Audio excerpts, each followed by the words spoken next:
बिस्मिल्लाहिर्रहमानिर्रहीम। अस्सलाम वालेकुम वरहमतुल्लाहि वबरकातुहू। आज हम बना रहे हैं फ्रूट चाट। चाट के लिए क्रीम तैयार कर लेते हैं। मैंने हाफ़ कप दूध लिया है। इसमें 2.5 टेबल स्पून कॉर्नफ्लोर डालेंगे और मिक्स कर लेंगे।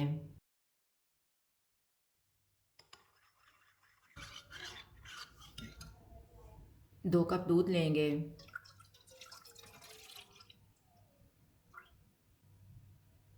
इसमें 4 टेबल स्पून चीनी डालेंगे। इसको एक उबाल आने तक पकाएंगे। दूध को उबाल आ गया, इसमें कॉर्नफ्लोर वाला मिक्सचर डालेंगे और थिक होने तक पकाएंगे। मैंने इसको 7 मिनट तक पकाया। अब हम चूल्हा बंद कर देते हैं और इसको ठंडा होने के लिए रख देते हैं। अब हम इसको छलनी से बाउल में डाल लेते हैं।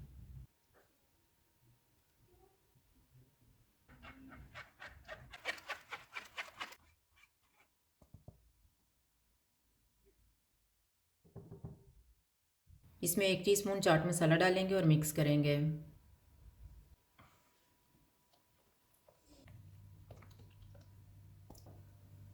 इसमें 1 कप सेब डालेंगे,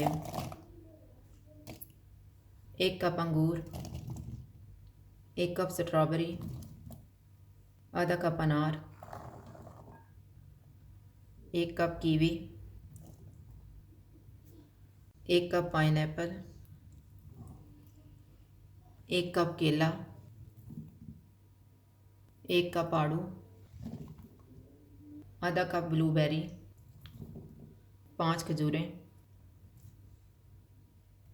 3 टेबल स्पून किशमिश, 2 टेबल स्पून काजू, 2 टेबल स्पून पिस्ता, 2 टेबल स्पून बादाम।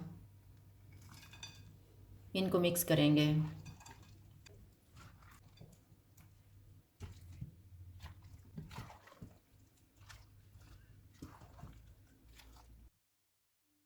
फ्रूट चाट तैयार है। अगर आपको हमारी वीडियो अच्छी लगे तो लाइक करें और हमारे चैनल को सब्सक्राइब करें। शुक्रिया। अल्लाह हाफ़िज़।